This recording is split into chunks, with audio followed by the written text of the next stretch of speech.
कृषि कानून पर गतिरोध खत्म करने के लिए केंद्र सरकार और किसान संगठनों के बीच आज 7वें दौर की बात होगी। दिल्ली के विज्ञान भवन में किसान संगठनों के साथ सरकार बातचीत करेगी। किसान संगठन तीनों कृषि कानूनों को रद्द करने की मांग पर अड़े हुए हैं। ऐसे में ये बातचीत कितनी सफल होगी, उस पर अभी से ही सवाल खड़े होने लगे हैं।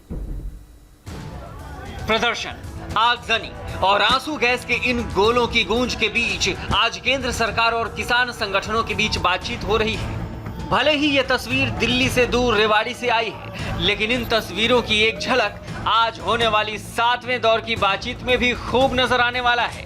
पिछले साल सितंबर में लागू कृषि कानूनों पर गतिरोध दूर करने के लिए आज एक बार फिर केंद्र सरकार और किसान संगठनों के बीच बातचीत होगी।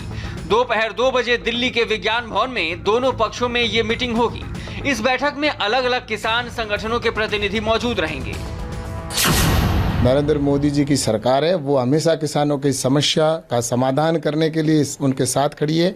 और निश्चित रूप से जो आज किसान, चाहे वो बॉर्डर के ऊपर हो और चाहे वो खेत में काम करने वाला किसान हो, हम सभी किसानों के हित चाहते हैं। सरकार की कोशिश है कि बातचीत के जरिए मतभेद को सुलझाया जाए और किसानों के प्रदर्शन को खत्म किया जाए, लेकिन किसान संगठनों के मूड को देखकर यही लग रहा है कि अब की बार भी बात नहीं बनने वाली, क्योंकि किसान संगठन तीनों कृषि कानून को रद्द करने की मांग पर अड़े हैं। केंद्र सरकार को अपना बतीरा, जो अड़ियल बतीरा है, हटकर्मी बना रही है, उसको ये छोड़ना चाहिए और किसानों की मांगों पर गंभीरता से विचार होना चाहिए। जो हमने 3 कृषि कानून रद्द करने की बात की है, हमारी बात वही अड़ी है और किसान जब तक ये कृषि कानून खत्म नहीं किए जाते वापस नहीं जाएंगे। यही आंदोलन जो है वो बढ़ता जाएगा। किसानों की और गिनती है जो वो इस संघर्ष में शामिल होती जाएगी। सरकार कितनी भी कोशिश कर ले, लेकिन किसान संगठनों का ये मूड बता रहा है कि मुलाकात होगी, बात भी होगी, पर बात बन नहीं पाएगी, क्योंकि सरकार कृषि कानून को हर हाल में लागू करना चाहती है और किसान संगठन इसे रद्द करने से कम पर तैयार नहीं है। बीते 40 दिनों से कृषि कानून को लेकर प्रदर्शन जारी है। आज 7वें दौर की बातचीत से पहले किसान संगठनों ने आगे के आंदोलन की पूरी प्लानिंग कर ली है। 13 जनवरी को कृषि कानून की कॉपी जलाकर लोहड़ी मनाएंगे। 6 जनवरी से 20 जनवरी के बीच पूरे देश में धरना प्रदर्शन करेंगे। 18 जनवरी को स्त्री कानून दिवस मनाया जाएगा, जिसमें महिलाएं शामिल होंगी। 23 जनवरी को सुभाष चंद्र बोस की जयंती पर किसान दिवस मनाएंगे और अलग अलग राज्यों के गवर्नर हाउस का घेराव करेंगे। 26 जनवरी को किसान ट्रैक्टर परेड निकालेंगे।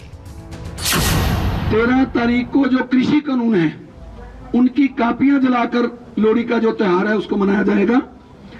और 6 से 20 तारीख तक अलग अलग तरीके से जैसे भी लोग चाहें पूरे भारत में वो किसानों के पक्ष में, इस आंदोलन के पक्ष में धरना करें, मार्च करें, ट्रैक्टर से फ्लैक्स लगाएं। 23 तारीख को जो सुभाष चंद्र जी का दिवस आ रहा है, उस दिन किसान दिवस मनाया जाएगा। कृषि कानून पर जारी गतिरोध दूर करने के लिए आज भले ही किसान संगठनों और सरकार के बीच बातचीत होगी, लेकिन उससे एक दिन पहले किसान आंदोलन को हिंसक रूप देने की कोशिश की गई। हरियाणा के रेवाड़ी में पिछले कई दिनों से इकट्ठा किसानों ने रविवार को दिल्ली कूच करने की कोशिश की, लेकिन पुलिस और अर्धसैनिक बलों ने उन्हें रोका तो किसान भड़क उठे। पुलिस ने धारूहेड़ा के पास सड़क पर कंटेनर लगाकर उन्हें रोकने की कोशिश की, लेकिन किसानों ने तोड़फोड़ और आगजनी शुरू कर दी। किसानों ने कंटेनर हटाने की कोशिश भी की। उग्र किसानों को काबू में करने के लिए पुलिस ने आंसू गैस के गोले दागे।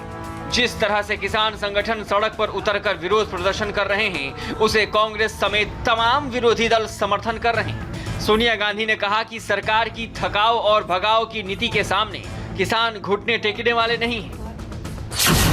मोदी सरकार को याद नहीं है कि वो किसानों के हक के भूमि के उचित मुआवजा कानून को ऑर्डिनेंस के माध्यम से भी बदल नहीं पाई थी। इन 3 काले कानूनों के खिलाफ भी कांग्रेस पार्टी संघर्ष करती रहेगी। आज हमारे कार्यकर्ता हर विधानसभा क्षेत्र और ज़िले में किसान और मजदूर के पक्ष में आंदोलन कर रहे हैं। विपक्ष का समर्थन और किसान संगठनों के प्रदर्शन को देखकर ये कहना बेहद मुश्किल है कि आज की बातचीत के बाद किसानों का प्रदर्शन खत्म हो जाएगा।